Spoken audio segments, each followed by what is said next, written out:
virtual porque los libros, es que es un libro tan bueno que se ha agotado. Con lo cual, no tenemos ejemplares porque se ha agotado. Esta semana van a tenerlo en la Luna Nueva. Han pedido, bueno, pero se está ahora mismo reimprimiendo. En cuanto que se reimprima, lo van a tener allí. Y espero que vayan ustedes a comprarlo. Que si no, vamos a tener que volver otra vez a la presentación. Así que nada, esta va a ser una presentación un poquito sui generis, un poquito virtual, pero yo creo que es muy interesante porque David González Lobo es un poeta que tiene muchas cosas que decir y de muchas maneras. Yo creo que es un poeta multiforme. Y Benítez Ariza, que está a su derecha, José Manuel, que es amigo de la Fundación, que es una persona en la que yo considero que tiene un criterio, bueno, de los criterios de los que te puedes fiar a pie juntilla. Y cuando él habló... No te fíes mucho. Sí, hace muchos años conociéndote. y es de los que no se equivocan. Y entonces, pues, cuando yo leí lo que había opinado sobre el libro de David, dije, bueno, pues sí, este libro es de los libros que van a quedar y que nos van a interesar a todos. Así que tenemos a los dos aquí juntos y un músico, un guitarrista que lo he descubierto en las redes no hace muchos días, se llama Helio Caravaca, ahí donde lo veis tan joven, tiene un manejo de la guitarra y una sensibilidad, la verdad, muy notable, así que estaremos encantados de escucharte y de grabarte y de compartir con los amigos de internet tu arte también. Así que hoy tenemos poesía, amistad y música. ¿Qué más te puede pedir? Pues, ¿empiezo yo? Sí, si quieres puedes pasarte ese... ¿Las canciones las vas intercalando o cómo? Te voy a poner. Este es el tuyo, ¿vale? ¿Tienes que darme? No, el tuyo es este. ¿Y le doy el botón? Sí. Sí. Bueno, buenas tardes. Yo siempre digo, pues también me pasa que a veces va más gente a una presentación, a veces viene menos gente, pero normalmente no sé por qué al final me lo paso mejor en las lecturas con poca gente, que se establece una comunicación especial, que luego es más fácil hablar con ellos y tal, que cuando hay mucha gente que luego se diluye todo un poco.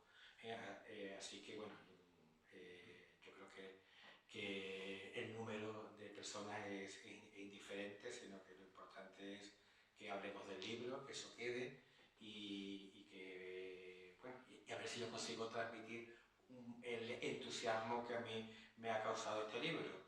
Voy a ser muy sincero, los que nos dedicamos a esto, pues recibimos libros, muchos libros a veces, de conocidos, de amigos, a veces incluso anónimamente. Las editoriales pues van haciendo listas de direcciones, mandan libros un poco a ciegas y nos reciben los libros pues con cierta resignación, ¿no? Dice, uy, 5 libros más que han llegado esta semana, ¿qué hago con ellos?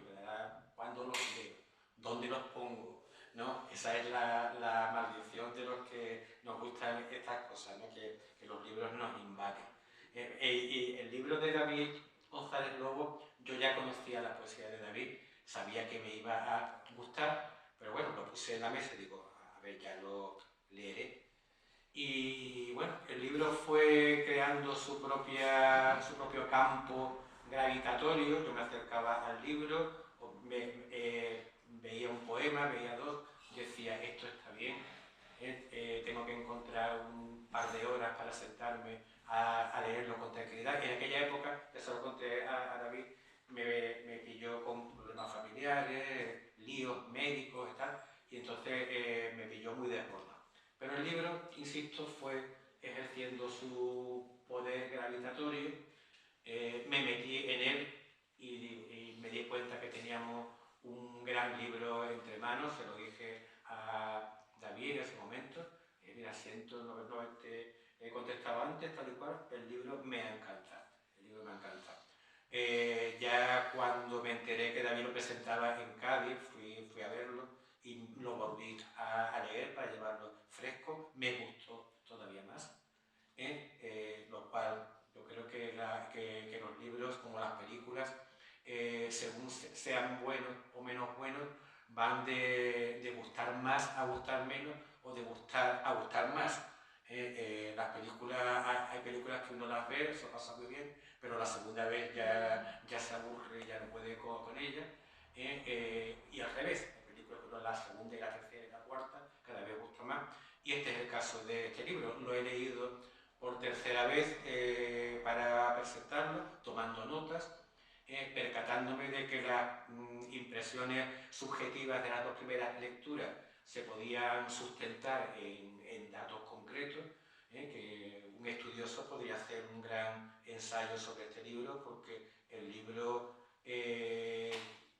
está muy bien ordenado, muy bien construido y va creando palabra a palabra, pincelada a pincelada, va creando un trasfondo, un mundo poético que es también, le decía yo a David, una novela. Detrás de este libro de poemas es un libro nada narrativo, no tiene nada que ver con la narración, pero en cambio cuando uno lo lee y lo relee, va construyendo un mundo de lugares, de personajes, de relaciones entre ellos, de acontecimientos que van dejando su huella en la voz poemática y en los personajes del propio libro. Y ya digo, al final resulta que hay el equivalente a una novela, pero no una novela de estas que uno lee y le dan todos los detalles hechos, ¿no? Sino una novela que se crea en la imaginación de uno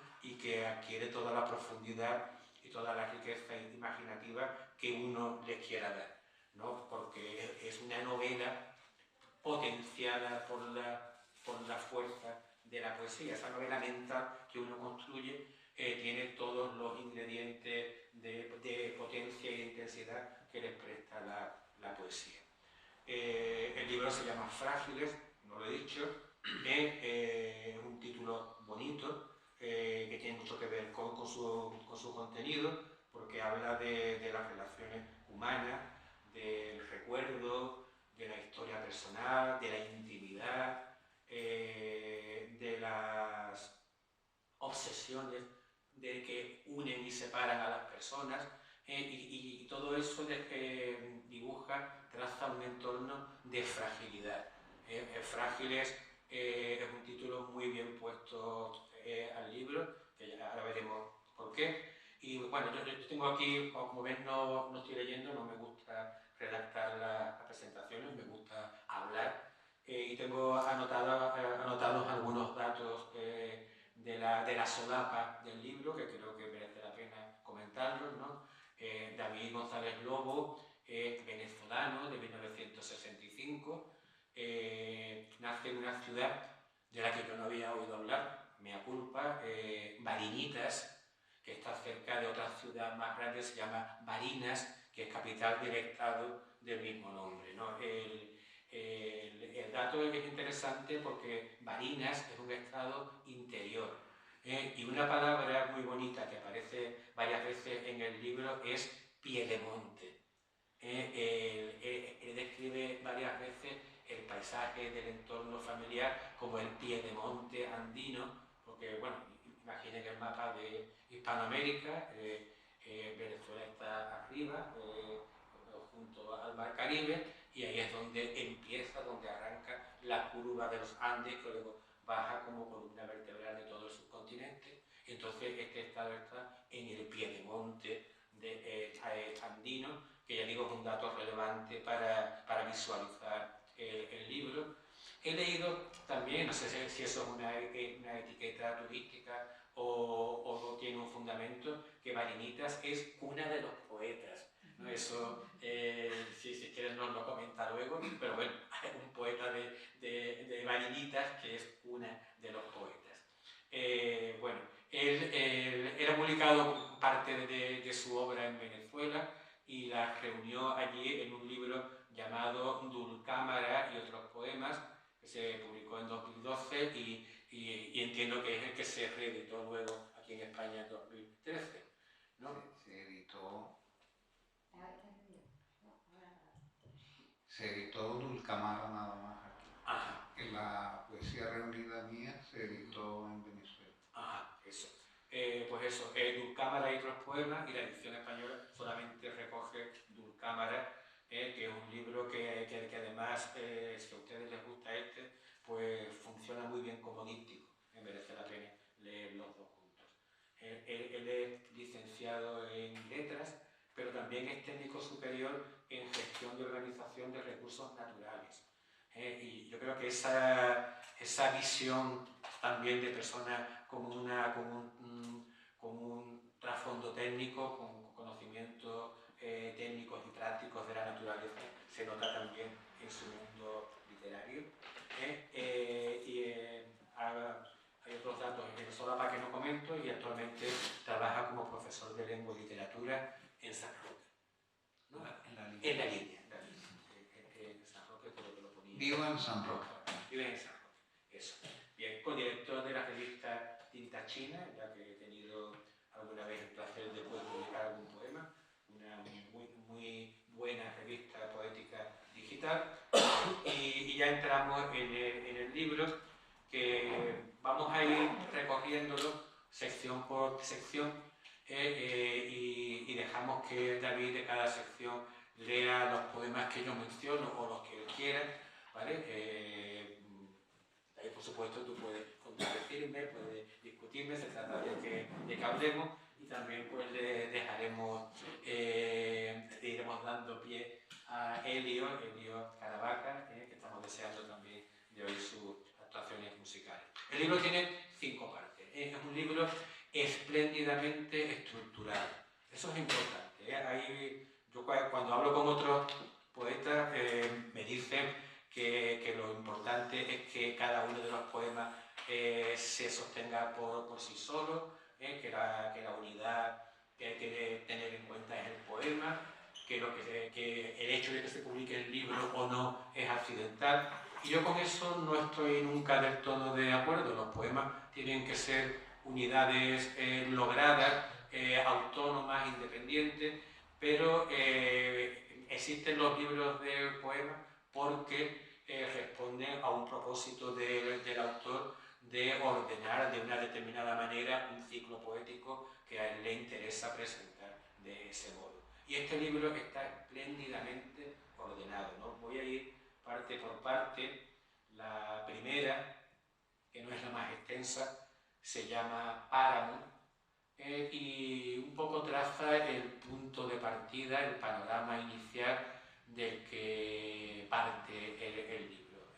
Es Páramo porque es una sección del libro que evoca una cierta desazón espiritual, personal, una etapa de la vida en la que quizá reconsiderar el pasado, que es a lo que se dedica luego gran parte del libro, pueda ser incluso una tabla de salvación o una manera de explicar por qué ese páramo pues, está ahí, y cómo darle profundidad, cómo darle sentido, cómo incluso salir de él. Una cosa muy interesante del libro es que tiene muchas citas, que algunas son de poetas muy conocidos para los lectores españoles, y también hay poetas hispanoamericanos que van creando como un mundo referencial que es muy interesante, ¿no? Pues, por ejemplo, en esta sección Páramo pues se menciona a un poeta venezolano, Igor Barreto, en la cita, aunque también está, por ejemplo, Claudio Rodríguez, que es un poeta que al lector español pues, resulta mucho más conocido.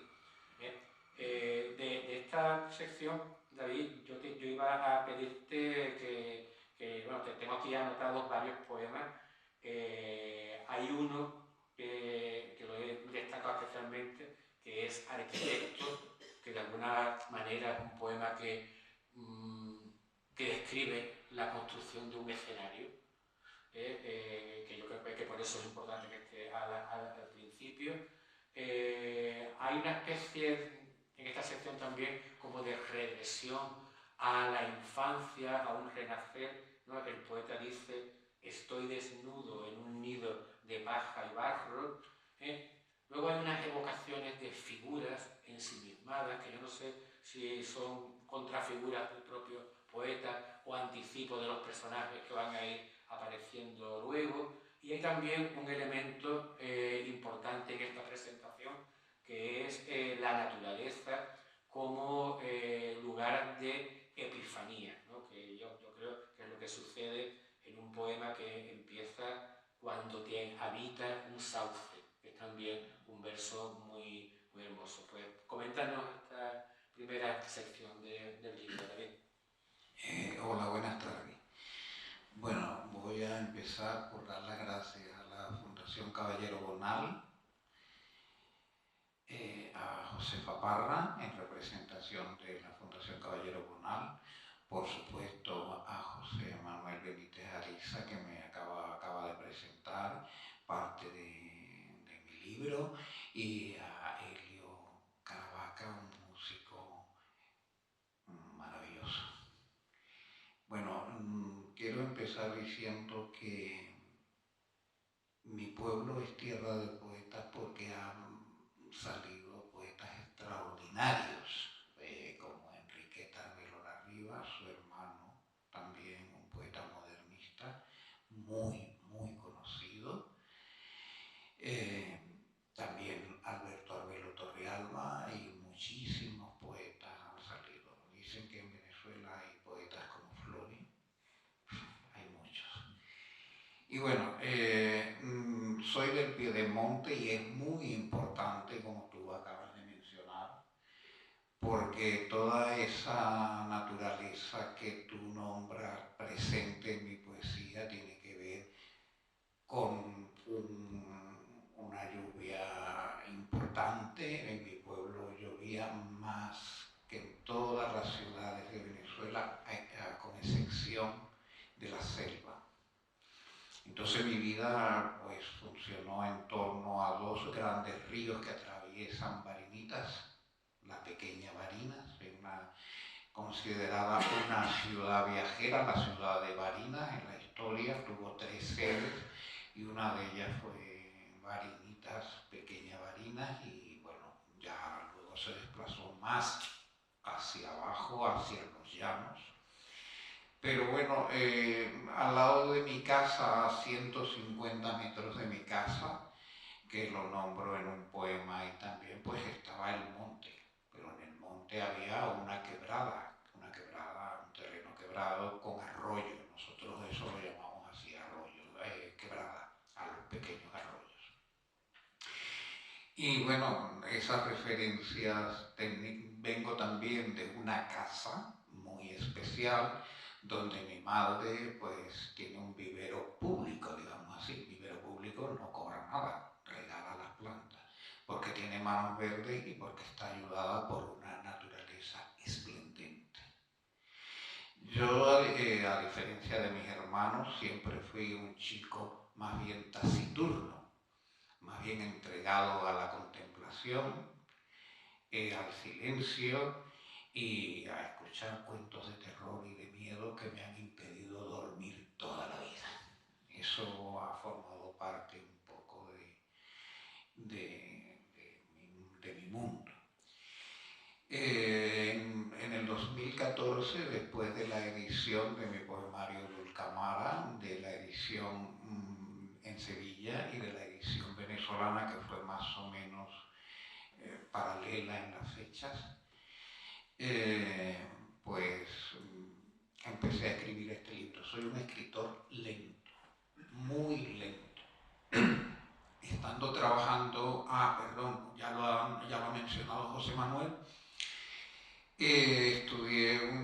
hice un módulo superior de gestión y organización de recursos naturales y paisajísticos. Eso es muy largo. Finalmente terminamos siendo diseñadores de jardines o jardineros puro y duro. Sí. Pero me tocó en gracia trabajar en el Real Jardín Botánico de Madrid. Para mí ha sido la época más importante de mi vida. Ni profesor, ni todas las cosas que he hecho en mi vida, que no son pocas. Y allí fui rotundamente feliz. Trabajaba bailando, así como lo digo, mientras nada porque las plantas se mantenían muy bien. Bueno, yo estaba tenía una serie de problemas, que tenía trabajos de 6 meses, 7 meses. Tenía lo que nos pasa a todas las personas, que en un momento de la vida, pues, nuestra fuerza, nuestra energía se quiebra, se rompe un poco. Pero vamos, no soy yo, somos frágiles. Y empecé en Almedinilla, Córdoba, la escritura de este libro, pasando yo situaciones muy frágiles. Pero en el Café Central de Madrid, escuchando música de jazz, se me ocurrió, y ahí viene lo que tú comentabas, la organización de lo que iba a ser este libro posterior. De pronto, no sé por qué, con la música vi, como los estoy viendo a ustedes aquí, que muy agradecido que me acompañen hoy, pues como estoy viéndolos a ustedes aquí, de pronto vi la estructura del libro. Eso a mí no me había pasado nunca. Vi la estructura del libro. Como quien ve una partitura, vi, este libro tiene que tener 5 partes, 50 poemas, y además cada poema tiene que tener 10 versos, 3 tercetos y una coda final. Pero la coda final no va a explicar el libro, no va a explicar el poema, porque sería un aburrimiento total. Mis poemas, como dice José Manuel, bueno, todavía no lo ha dicho, pero lo hemos hablado en la calle, tomando un café y charlando un poco. Mis poemas tienen una parte de, digámoslo así, bueno, toda la poesía debe ser así, aunque alguna no la sea, y la última que se está vendiendo por ahí como churros, pues es una cosa como muy declarativa y que no, por lo menos a mí no me interesa. No es que yo sea mejor ni peor que esos señores, pero me aburren mucho, muchísimo, muchísimo. Yo creo que la poesía tiene que tener, aparte de muchas cosas como la música, como una estructura, cuando hablamos de un libro, una estructura que nos hable de unas temáticas, y de unas temáticas que se enlazan y que se comunican, que crean vasos comunicantes, porque si no escribimos pues poemas que luego reunimos. ¿Cómo se hace el libro? No importa, porque yo no empecé a hacer este libro pero de pronto ha venido el hombre solo que se da la mano a sí mismo, que es lo que hace toda la poesía y todo el arte también. Bueno, se da la mano y construye, trata de construir un objeto bello, de las maneras que sean, con el dolor, con la muerte, con el terror, con el deseo, con el paso del tiempo. ¿Vale? Todo es así. Y bueno, yo empecé a escribir este libro, como acabo de decir, con grandes dolores, y de ahí viene la primera parte, el primer nombre, que se llama Páramo, que Páramo, ustedes lo saben, es una zona árida, dura. Yo comentaba también en la presentación de Cádiz que el páramo venezolano tiene unas flores, y esa es la mano que la gente se quiere dar.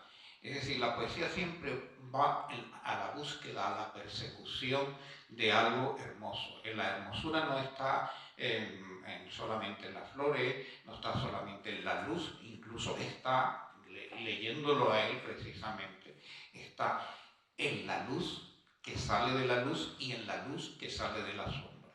Y eso es lo que trata esa primera parte de Páramo, de decir, David o personaje poético, como se viene a llamar ahora, o personaje, date una mano, hermano, tira para adelante, encuentra la luz y el camino en tu dolor, en tu desesperación, en tu tristeza, date una mano. Y eso es Páramo, un hombre que como busca en la casa que construye, en el primer poema del que él habla, en el arquitecto, busca en esa soledad, busca su niñez, lo perdido y los espejos que nos construyen, los espejos que nos dan las manos y que nos cuidan, que nos ayudan. Bueno, pues eso es Páramo. hombre solo que busca que su soledad, como la de los otros que lo leen, esté construida por momentos de luz y de alegría.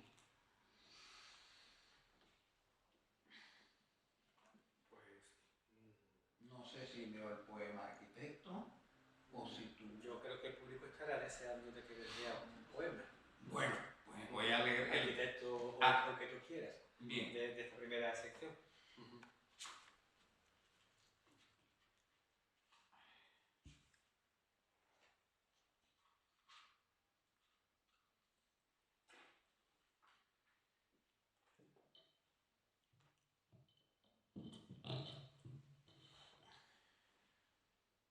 Tú estás viendo la piedra, el vientre desnudo.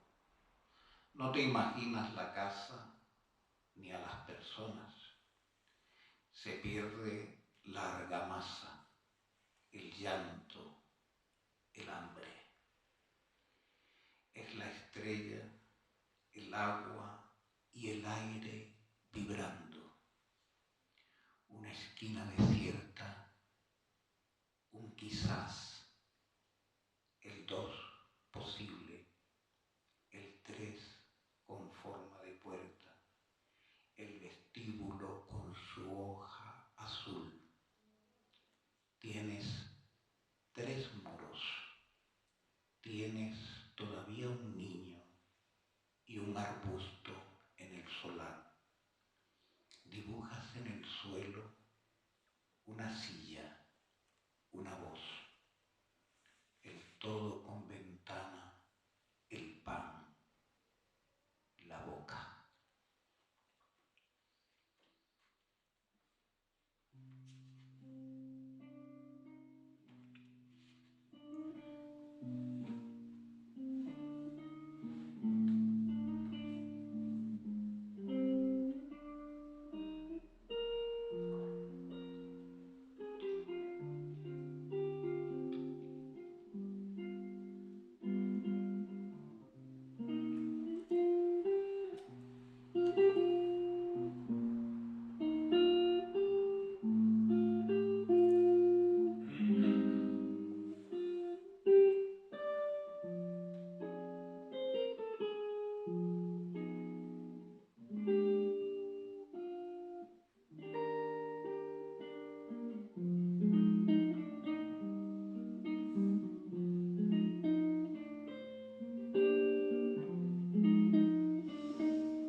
Qué buena ilustración, ¿no? de este páramo.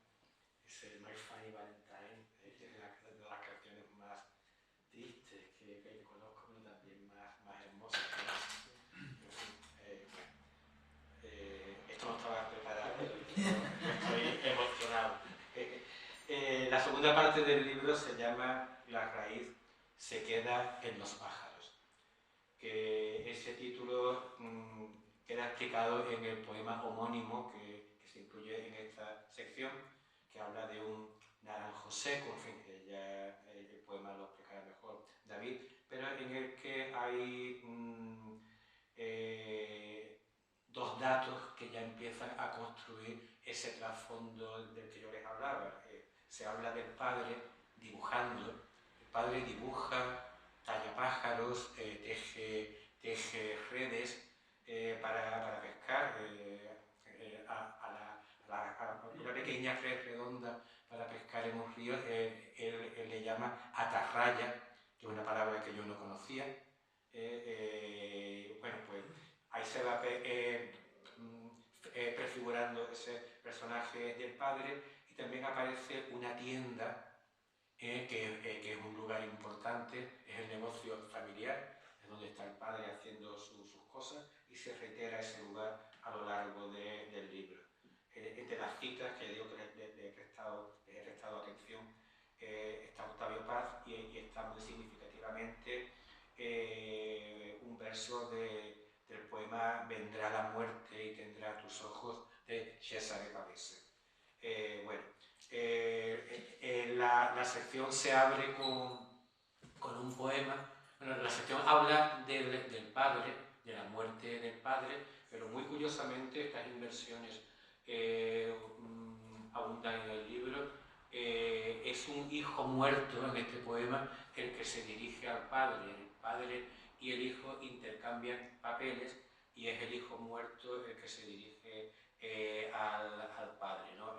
Creando una situación un poquito especial, muy sorprendente, en el cual, bueno, pues, en la cual la muerte y la vida revelan que no son cosas tan alejadas, sino que admiten esa especie de contraposición en un plano de igualdad que sucede a lo largo de toda la sección.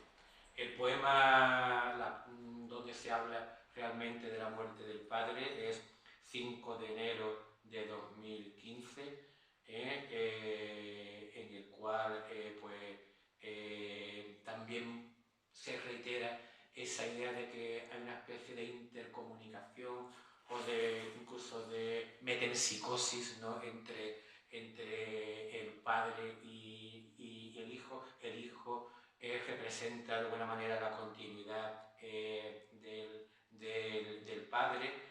Hoy eres tú en mí, dice la voz del poema, en el que también se contrapone otro elemento importante del libro, dos escenarios, ¿no? Se habla de aquel país tan triste, que creo yo que es el del padre, y este otro país, que entiendo yo que es este lado del océano, que no dice que sea tan triste, pero sí dice que tampoco suele dar respuestas, ¿no? Porque entiendo que la incertidumbre no desaparece por cruzar el océano, sino que sigue ahí. Esa contraposición de los dos escenarios, ¿no? Del lado de acá y del lado de allá, como ocurría en Rayuela de Julio Cortázar, se da en otros poemas, ¿no? Por ejemplo, se habla de monte tropical por un lado y de sierra de Alhama por otro, en otro lugar, y a la vez sugiriendo que la distancia entre estos dos lugares es también la distancia entre la vida y la muerte, ¿no? Está muy bien hilada esa idea, ¿no? Como también está muy bien hilada esa idea de que la muerte no es del todo una desaparición, también se insinúa que implica una reintegración a la naturaleza, un renacer en el hijo, etc. ¿No? Por ejemplo, que este verso que vuelve a esa idea, te llamé y brotó una rama mía de tu cuerpo, un hermosísimo verso. Se habla, ya el personaje del padre va congregando alrededor a otras figuras de la familia, ¿no? En un poema llamado Reuniones se habla de aquellas 5 sillas pequeñas que yo entiendo que seguramente fueron fabricadas en una pequeña carpintería de un tal Héctor Mendoza, ¿no? Que se menciona que estaba en la casa de al lado. Se habla también de una poza, que es un elemento de miedo, de que luego hablaremos. El padre en esta parte del libro se sumerge en esa poza para bañarse y tarda en emerger, con lo cual ahí también hay una imagen ominosa.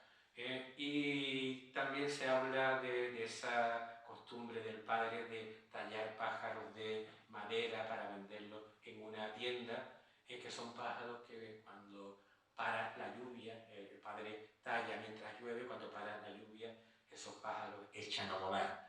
No es una imagen de realismo mágico que contribuye a toda esta atmósfera que estoy intentando explicar, ¿no? Bueno, pues lee de todo eso y explica lo que tú quieras, ¿eh? Bueno, estoy muy contento con la lectura que estás haciendo del libro porque los dos sostenes de mi poesía, después se da uno cuenta cuando lee, relee y van saliendo cosas de los libros que uno no... Por eso la poesía toma riendas propias, los versos se liberan del poeta y luego encontramos, pues, digamos, el camino que hemos ido trazando y que creemos que trazamos siempre consciente y estrictamente conscientes, y no es así. Yo cuando escribí este libro, por supuesto que la figura de mi padre estaba ahí. Hay dos figuras, como he dicho, tú has hablado de la figura de mi madre y seguramente, de mi padre, perdón, y seguramente hablarás de la figura de mi madre que también aparece en De Redes y Raíces, que es posterior a esto. Bueno, mi padre era un señor especialísimo. Mi padre conocía más de Jerez que todos los que estamos aquí. ¿Por qué? Porque leía mucho. Mi padre se levantaba a las 7 de la mañana, abría la tienda, a veces comía en la tienda porque era así, muy especial, con excepción de los domingos que comíamos todos juntos en casa. Entonces, bueno, era un hombre que nos hacía pensar, nos hacía reflexionar y que pensaba con muy buen criterio que nadie se podía quedar en una tienda con la esclavitud que aquello significaba. Entonces, bueno, después de la muerte de mi padre, empezaron a aflorar como veneros todas las imágenes que representan a ese hombre que tejía atarrayas, que creo que aquí en Cádiz se conoce, porque creo que la palabra no es de origen indígena de los indígenas venezolanos, sino creo que es árabe. No, viene en el diccionario de la Real Academia y no viene ninguna indicación de que sea un hispanoamericanismo. Eso, sí, creo que... Yo no la conocía, pero... Sí, sí. que las atarrayas es una red redonda con plomada y que mi padre tejía en los ratos libres, que era una de las cosas, de las maravillas que hacía, tejía atarrayas también con un tipo de... Siempre ha creado una confusión cuando yo lo explicaba, porque en Hispanoamérica y en Venezuela particularmente hay un árbol que se llama anime y no tiene que ver nada con las cosas japonesas del anime. Entonces tallaba, y con el coco, también tallaba copas preciosas de coco y un montón de cosas. Entonces todo eso, después de la muerte y del duelo, de lo que tú hablas al principio, de los dos poemas, que uno es Sombras, y que como tú dices, el que le habla al padre, soy yo, que estoy muerto. Mi padre murió con Alzheimer, que es importante para la lectura de este poema, y yo soy jardinero por obra y gracia de mi madre, por obra y gracia de unos estudios y por la naturaleza abundante que ya conté. Eso por un lado. Y es importante que mencione esto porque, claro, de pronto mi madre me llamó y me dice, tu padre dice que te has muerto. Entonces, con esos componentes, yo quiero comenzar a hilar con ustedes, a no hablar tanto, y a leerles el poema, los dos poemas. No he leído los dos nunca seguido porque, bueno, a veces me causan cierto quiebro, cierta fragilidad. Pero hoy me voy a atrever a leer los dos poemas, Sombra y 5 de enero. 5 de enero porque tiene una imagen, bueno, no hablo mucho y lo voy a leer.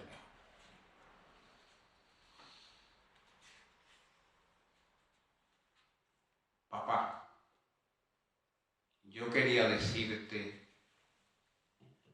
antes lo del jardín botánico, pero acabo de venir del sur y aquí todo es demasiado grande y me pierdo aún más.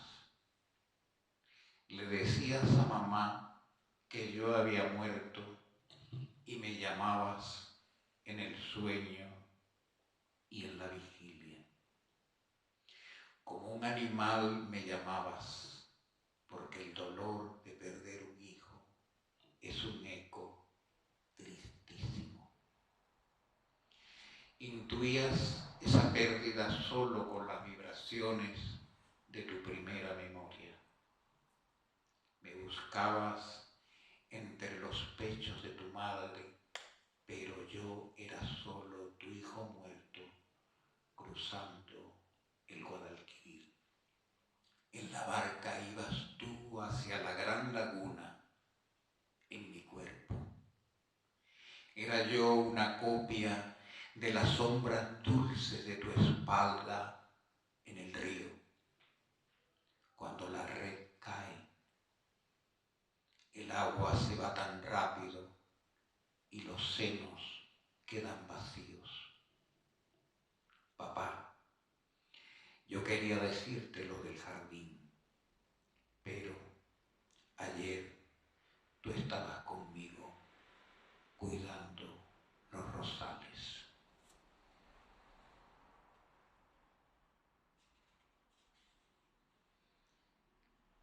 5 de enero de 2015, que es la fecha en que él murió.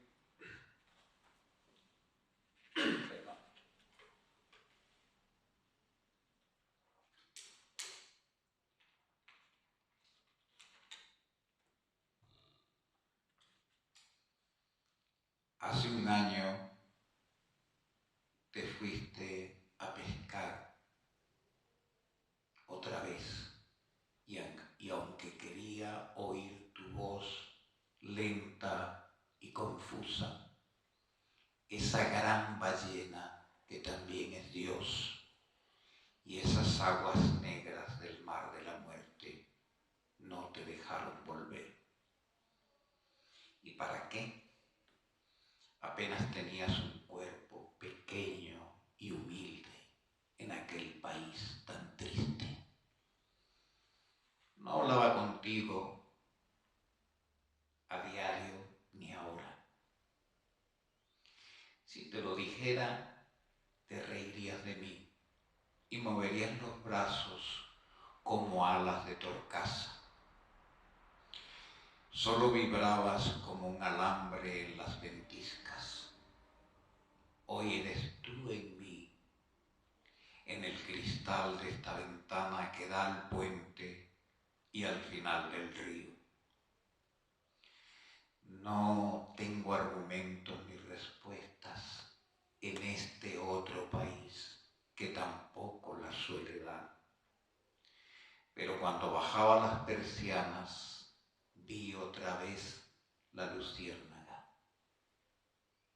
En las sombras del fondo, una anguila de oro te hace girar entre el cieno y abres las manos.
no me voy a tomar la libertad porque José Manuel habló de mi padre como tallador de madera también, y quiero leer un poema que a mí me gusta leerlo porque me lo recuerda o me recuerda a él tallando los pájaros de madera y tallando las copas de coco. Tallas de madera. En la tienda, los días de lluvia eran una jaula muy pequeña.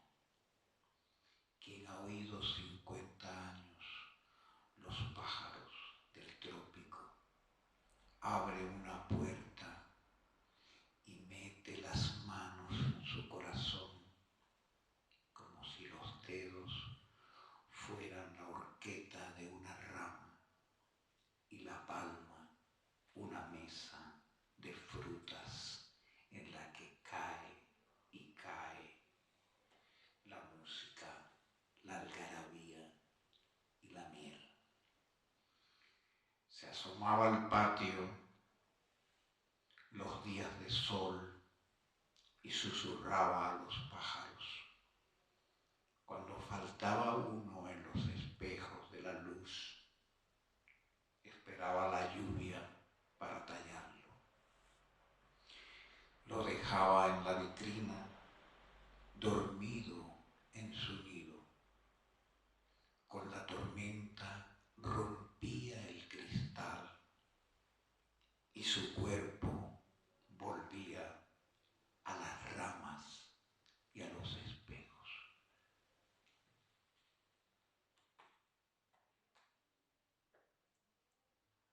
Bueno, la tercera sección del libro, de redes y raíces, extiende el foco de la mirada a todo el círculo familiar, y aparecen otros personajes o se concretan más otros personajes, creando pues una especie de atmósfera de intimidad compartida con otros, pero de intimidad también interiorizada por el poeta en el recuerdo, que realmente al lector impresiona porque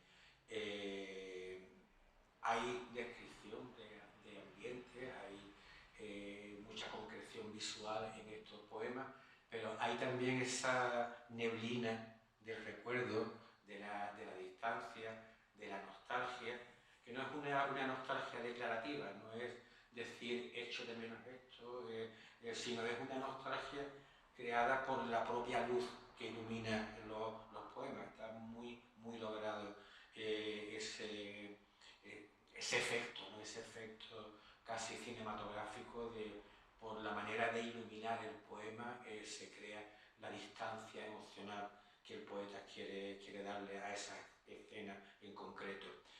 Hay citas de Gioconda Belli y de Luis Rosales, que yo no tengo más remedio que acordarme de La casa encendida, porque es un referente, ¿no?, de ese tipo de poesía que hace una especie de sueño largo de la intimidad. Aquí se evoca parientes, vida familiar, historia entrecruzadas.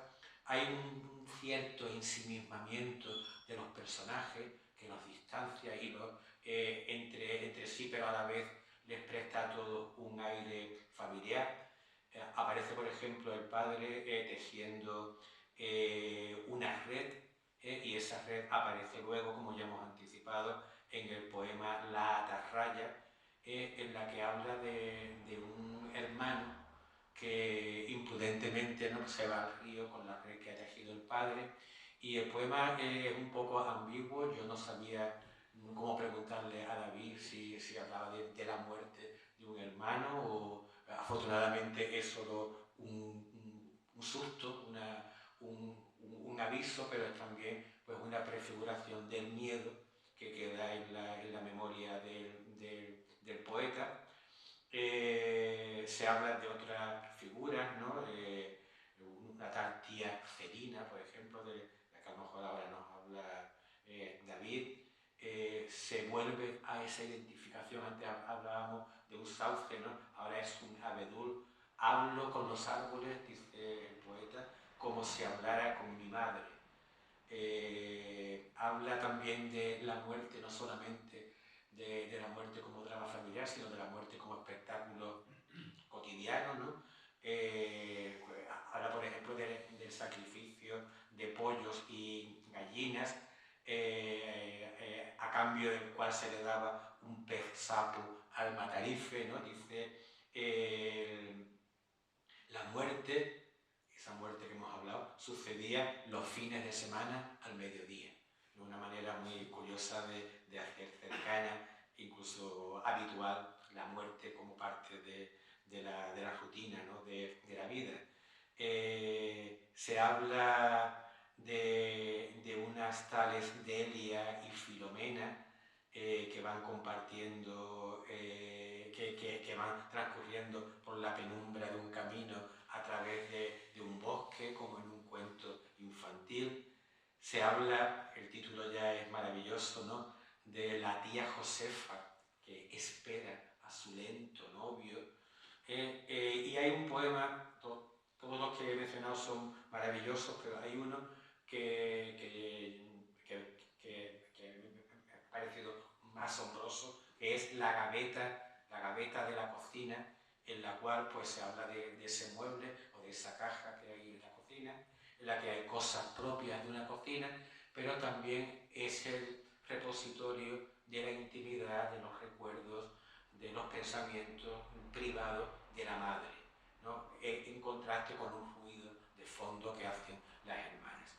Bueno, yo no digo más para que tú nos cuentes, precises todo esto como tú quieras. Bueno, vuelvo a agradecerte la lectura tan especial y tan a fondo que has hecho del libro entero, de lo que llevas comentado. De Redes y Raíces, como dije anteriormente, mi vida está en torno a las mujeres de mi familia. Y todas las mujeres de mi familia en la época en que yo era un muchacho, era un niño, trabajaban fuera del hogar. Cosa que me marcó mucho, me marcaron por muchas cosas. Me enseñaron a cocinar. Yo, cuando he tenido pareja, yo me he encargado siempre de la cocina porque lo viví en mi familia. Me enseñaron la jardinería, me enseñaron la responsabilidad. Y bueno, el caso de mi madre es muy especial porque mi madre, al revés de mi padre, todo lo ha ganado a puntos, no por nocaut técnico como mi padre, sino a puntos, con el diálogo, el esfuerzo y con una sonrisa muy irónica. Ella hacía lo que le daba la gana siempre, siempre. Y de ese poema que habla José Manuel, la gaveta, que son lo que aquí se conoce por cajones, aquí usamos la palabra italiana, pues allí había un mundo maravilloso de muchas cosas. Las hermanas de mi madre pensaban que era un desorden. Para mí era maravilloso encontrar lo que había allí. Pero también estaba Delia y Filomena, que iban, y Filomena precisamente era la matarife de los sábados o de los domingos. Y era la mujer a la que mi familia, mi padre cuando iba de pesca, tú has nombrado la atarraya, no sé, los ríos venezolanos eran abundantísimos en pesca. Y mi padre pescaba con anzuelo y aquí se llama... Mi padre nunca usó caña, tenía caña, pero lo aburría. Tiraba y esperaba. Pues cogían unos peces negros horribles, que tenían cara de sapo o de algo así, pero aquello era, no, hasta que un día Delia me invita, ya lo nombraré en el poema, le quita la piel y lo comemos, no descubrí yo, y se lo conté a mi madre, me chivateé. Y ya nunca más volvieron a regalar el pez sapo, por ejemplo. Pues todo ese mundo es el que se cuenta aquí en Redes y Raíces. Y él nombra una cosa muy importante, que es que a mí no me sostiene la nostalgia, a mí me sostiene la fortaleza de esas luces que fueron esas mujeres, porque la vida continúa, pasa, y lo que me sostiene es el brillo, la luz, lo que me enseñaron. Pues yo voy a empezar a leer algún poema de aquí, donde habla de esas redes raíces que son las mujeres de mi familia.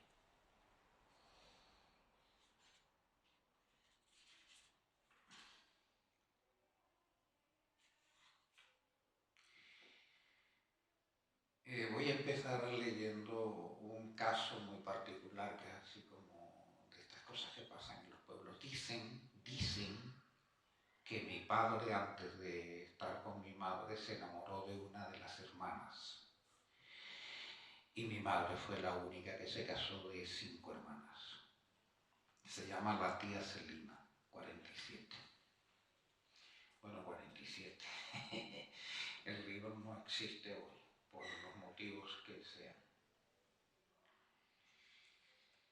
Cuando tenía 7 años, me llevaban de vacaciones a aquella casa.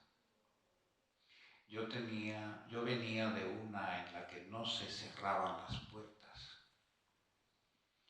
en la que había un jardín, un patio con aves de corral, perros y gatos. En la casa de la tía Celina también vivía la abuela, la tía Edén y temporalmente la tía Josefa. No se oía ni una voz, ni una risa, ni un lamento. Por las tardes venían esas señoras evangélicas a merendar. En el pueblo se decía que mi padre cortejó a la tía Celina antes de casarse con mi madre. La tía quería educarme con la ilusión de atrapar una sombra de su cuerpo. Entonces me hablaba y me castigaba con una rabia agreste y desmedida.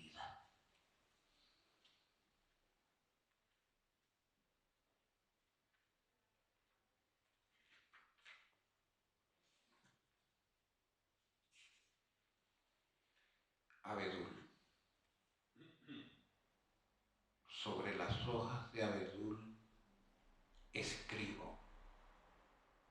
Los días se van. El viento tira las hojas a la orilla del río, a la corriente.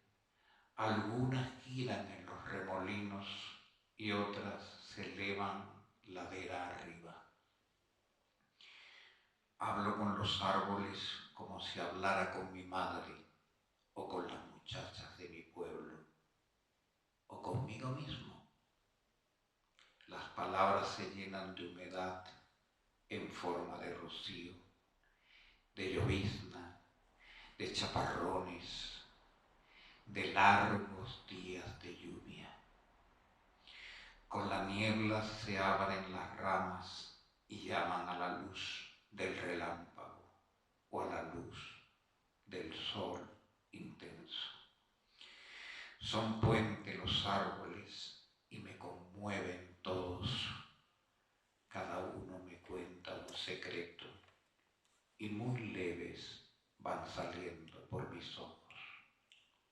Escribo hacia la raíz cuando oscurece.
de las cuerdas, ¿no? Les comento, les introduzco ya las partes cuarta y quinta de este libro para no alargar mucho el acto. La parte cuarta se llama En tu boca y en el río, tiene una cita de Cernuda y yo entiendo que son poemas de amor,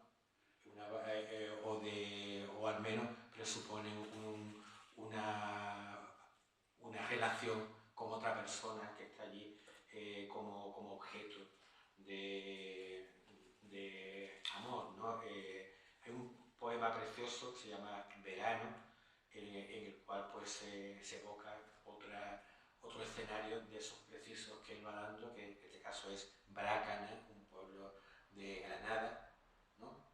No de Granada. Bueno, ahora nos explicará David el lugar, pero eso, yo entiendo que hay recuerdos de una relación amorosa o de varias, no lo sé, no lo explicará él. Y el libro termina con una quinta sección que se llama Una sombra de agua, en el cual pues ya el poeta se sitúa en el presente, en la cotidianidad, sin olvidar la reflexión continua sobre el paso del tiempo. Abundan los paisajes cercanos, se vuelve a los recuerdos recurrentes, ominosos. Por ejemplo, hay un poema que se llama El miedo, en el que esa poza que ha aparecido ya en dos poemas anteriores, pues vuelve a aparecer como símbolo del miedo, el miedo que nos acompaña siempre.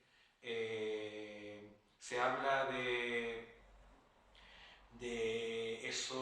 esa intimidad compartida en la cual cada persona mantiene sus propios recuerdos que no terminan de comunicarse entre sí, ¿no? Es lo que entiendo que sucede en un bellísimo poema llamado La piedra, y todo ello de alguna manera queda resumido en un broche de oro, que es la poética final que cierra el libro y que explica muchas cosas o remarcha muchas cosas de las que el lector ha ido apercibiéndose a lo largo de la lectura.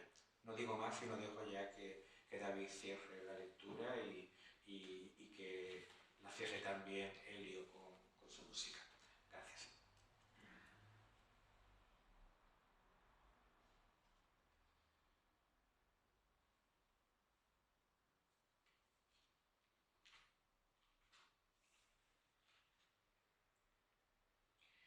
Tú lo sabes. Tú lo sabes bien. No hay sombras.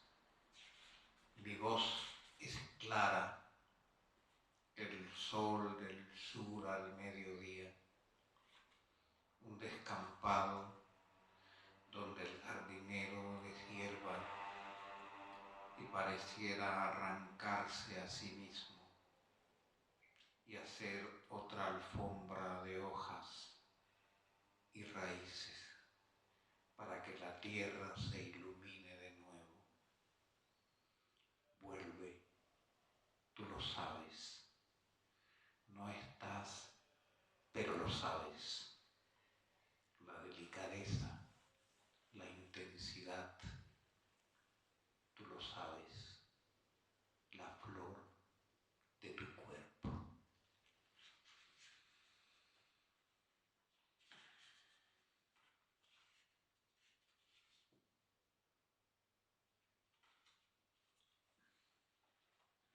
Verano.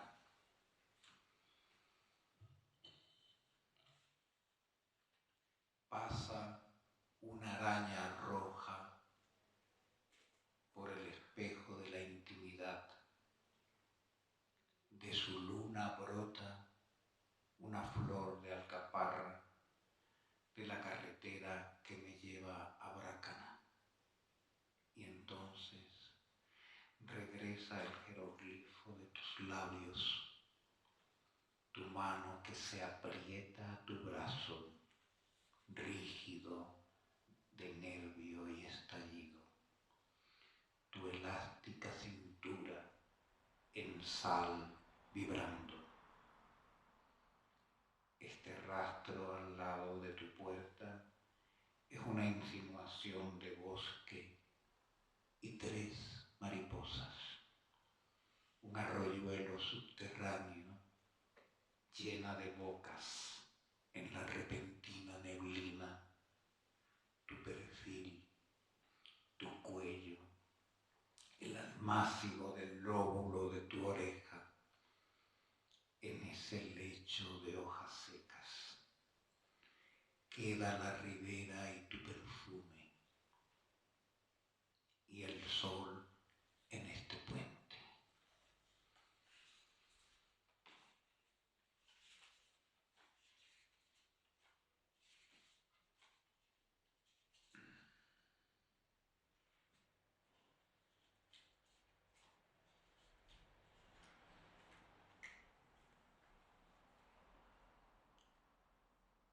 El miedo.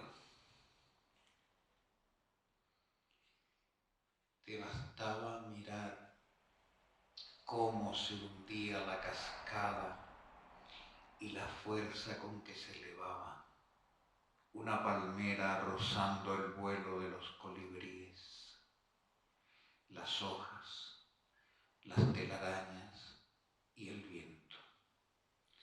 Pero aquella tarde, antes de llegar a la poza, cayó una de esas grandes tormentas de mi pueblo. Las gotas de lluvia se convirtieron en diamantes al rozar la hierba. Cuando sentí el roce de la serpiente coral, esa flecha de luz iba atravesando el surtidor de la palmera. Todo se detuvo. Todo se detuvo. No sé, dímelo o abrázame. Y termina. La cuarta estrella. El tiempo son 3 estrellas y tú lo sabes. Hay más y tú lo imaginas y nos miramos. Tus palabras firmes y elásticas me resguardan del viento y de la lluvia. Y esa otra estrella toma vida propia en el deseo. Para algunos queda dicha, su luz inmensa y múltiple. Tú también la contemplas y la completas con tus ojos claros. La vida avanza, aunque somos huérfanos de padre y otros son huérfanos de madre y de toda vida en el espejo incluso. Pero cuando reaparece esa estela de luz y cesa la lluvia, nos acunamos y volvemos a estremecernos. Muchísimas gracias.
y agradezco profundamente a José Manuel Benítez Ariza la lectura de mi libro.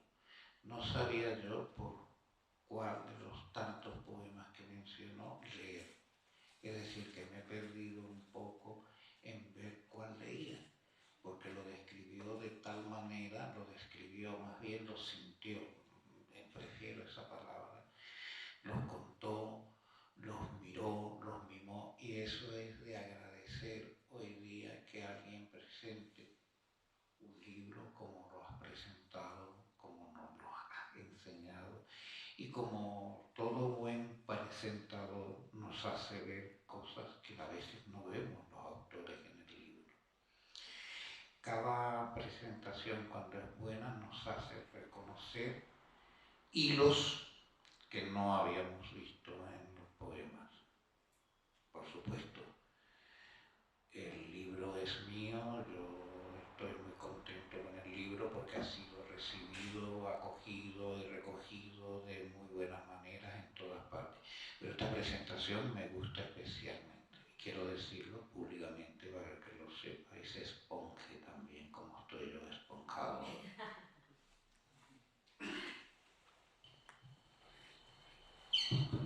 Pues muy bien, ya saben, a partir de la semana que viene vayan a buscar el libro, la reimpresión, en la librería. Va a estar. Ahora mismo no está, pero va a estar. Muchas gracias y por supuesto cuando escuchen o lean o vean un cartel en el que ponga Helio Caravaca, no se lo pierdan porque ya saben lo que van a oír. Algo muy bueno, algo muy sensible. Estamos muy contentos de haberte conocido, Helio. Mea culpa, no decir gracias a Helio, lo digo y pido perdón, porque toca maravillosamente bien. Y cada vez que me ha acompañado, se lo he dicho, y hoy no lo he dicho. Pues venga, Helio, un aplauso para Helio que se lo merece.